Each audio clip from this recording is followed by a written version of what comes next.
You already know, you just haven't said it out loud yet, not a dramatic knowing. Not the kind that arrives with a headline or a crash you can point to. The quieter kind. The kind that lives in the back of your mind while you check your balance and tell yourself everything is fine. The kind that surfaces at 2 in the morning and disappears by breakfast because naming it would cost something you are not yet ready to pay. Here is what you haven't said out loud. The thing protecting your money right now is not its quality. It is not the institution's stability or the government's guarantee or the number on the screen. What is protecting your money is an agreement, a collective, invisible, completely voluntary agreement among millions of strangers to keep believing in the same story at the same time. And that agreement, in every century it has been tested, has broken. Not sometimes, not under unusual circumstances. Every time. Without a single exception across 3,000 years of recorded financial history. And in every single case, without one, the people inside the system were told by calm, credentialed, serious professionals that they were fine. Right up until the morning they weren't. You are being told you are fine right now. So let's talk about what fine has looked like. In the specific language of people who no longer have the option of pretending. Picture Constantinople in 945 AD. You are holding 5 grams of pure gold, the Byzantine solidus, the most trusted object in the known world. Merchants from Central Asia to the North African coast accept it without weighing it, without questioning it, because the coin itself is the guarantee. 6 unbroken centuries of monetary credibility, so consistent, so present in every transaction that its existence has stopped feeling like trust and started feeling like gravity, like a law of nature rather than an agreement between people. Then one emperor needs money for a war, a small reduction in gold content, barely detectable, temporary. The next emperor inherits the precedent and has his own war, another small reduction. The next emperor, another war, another reduction. Each step small enough that objecting feels more dramatic than the situation seems to warrant. Within 100 years, the coin is at 30% gold, then 20, then less. And somewhere in a distant market, a merchant stops counting coins and starts weighing them. That gesture, that small,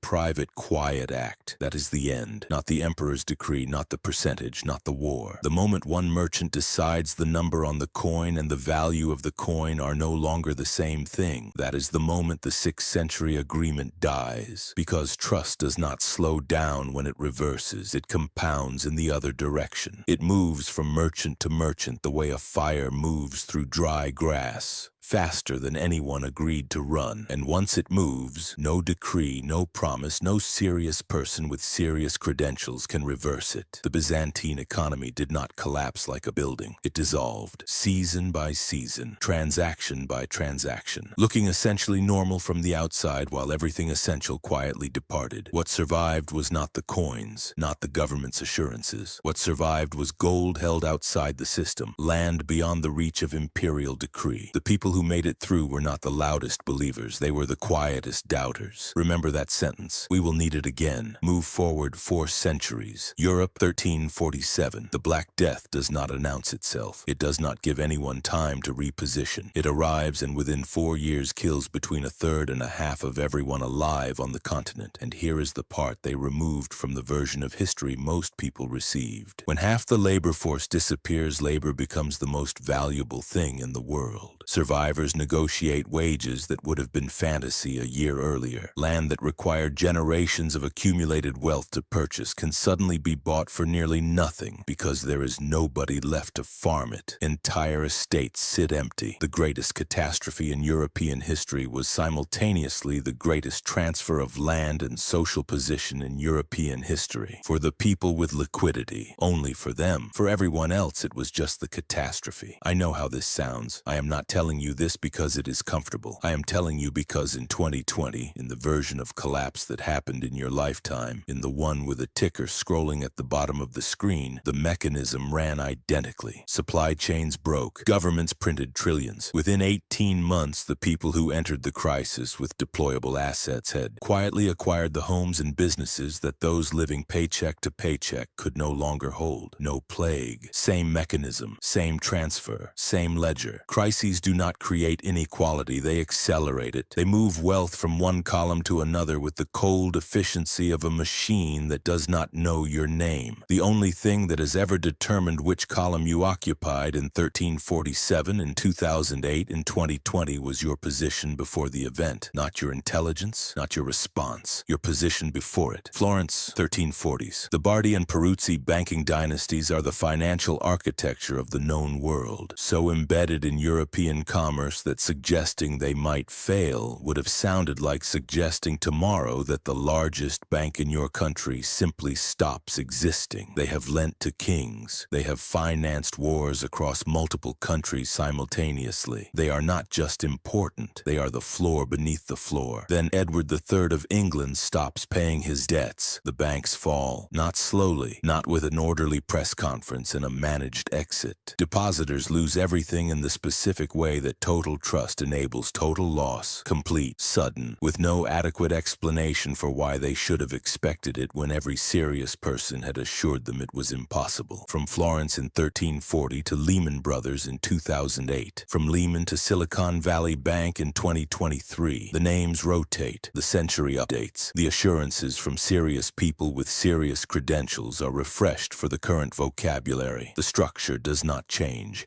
Institutions exist to generate returns, not to protect you. The moment protecting you becomes more expensive than not protecting you, the calculation changes, and you are not in the room when that calculation happens. You are not consulted. You are on the list of things being calculated. Size is not safety. History has run this test in every century it has been offered. The result is always the same. Now, something that was specifically removed from the version of American history most people were taught. The Civil War is presented as a moral conflict, a military turning point, a political transformation. All of that is accurate. Running underneath all of it was a financial war that classrooms skip because the lesson is inconvenient for institutions that currently depend on your trust. Both sides printed. The Union issued greenbacks backed not by gold, not by assets, but by the bare promise of a government at war. The more they printed, the less each dollar bought. Ordinary workers felt it first in the prices of the things required to survive, while wages failed to keep pace. In the Confederacy, the collapse was total. Confederate currency lost thousands of % of its value before the war ended. Soldiers received pay that was worthless before they could spend it. Families carried bags of bills to market and came home with bread if they were fortunate. By 1865, the currency was not struggling. It was not weakened. It was dead. Completely, irreversibly. Your country has already lived through a complete currency collapse. On this soil, to families on this continent, within the last 2 centuries. What protected people was not patriotism or faith in the institution. It was land, food, gold, things a printing press cannot reach. The lesson was never taught because it is inconvenient. But it happened, and the mechanism that produced it never retired. France, 1790. The revolution has won.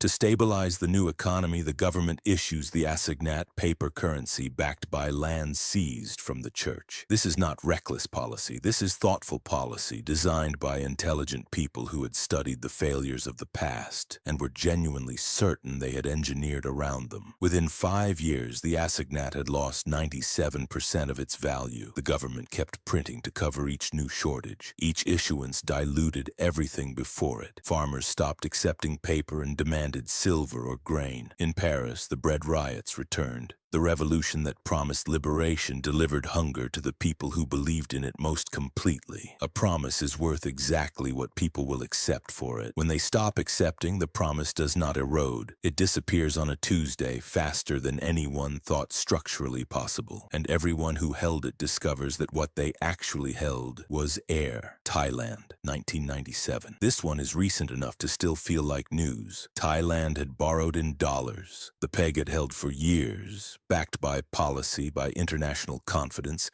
by economists in respected publications who used the word stable without qualification. When the peg broke, every dollar-denominated debt in Thailand doubled. Overnight in local terms, the contagion moved through Indonesia, Malaysia, South Korea. Currencies fell in sequence. Governments fell. The citizens who had no role in the decisions that broke the system paid for the consequences with their savings, their employment, their children's futures. The funds that triggered the crisis bought Asian assets assets at the bottom and documented their profits. The transaction record exists. It has names attached. Debt in a currency you do not control is not a risk. It is a guarantee. The creditor does not drown. In the recorded history of sovereign financial crises, the creditor has never drowned. The debtor drowns every time. The pattern has no exceptions. Lebanon, 2019. You are a school teacher in Beirut. $40,000 saved. 10 years of discipline. 10 years of choosing the responsible option, the safe option, the option that serious society told serious adults to choose. You did not speculate. You did not gamble. You put your money in a bank because that is what careful people do. One morning, the ATM gives you $200. You return the next day. $200. The branch manager explains that withdrawals are being managed. The word he uses is temporary. 18 months later, your $40,000 is worth $3,000. The pound has lost over 90% of its value. Your savings did not disappear in a crash you could point to and move past. They evaporated while marble lobbies stayed open, while professional staff continued answering phones, while the word temporary continued doing the work of a much more permanent sentence. Here is what your money in a bank actually is, in the language of the documents you signed.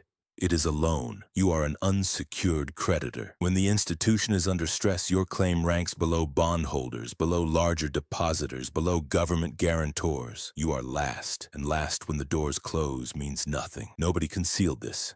They simply made it very easy not to read. The people who kept their wealth in Lebanon were the ones who had moved it outside the system before the withdrawal limits appeared. Everyone else is still waiting for temporary to end. Now see the shape clearly. Byzantium. The merchants holding real assets outside the imperial system watched everyone else's savings dilute away. The Black Death. Those with liquidity acquired land at prices that will never exist again. Florence. Those who withheld complete trust from too big to fail institutions preserved their wealth while total believers lost everything simultaneously. The Confederacy, hard assets held while paper became kindling. France, property and metal survived while the currency of a principled revolution evaporated. Thailand, dollar reserves protected the few while local collapse erased the savings of the many. Lebanon, those who diversified early watched the rest dissolve in slow motion. Same transfer, different century. Every time, without interruption, without one exception. And here is the center of all of it. The part that makes this genuinely difficult to discuss in polite company. History does not repeat. The mechanism repeats. And the people who understood it before the collapse are the ones history quietly records as the ones who made it through. History has the answers. Every time. Subscribe and I will show you exactly where to look.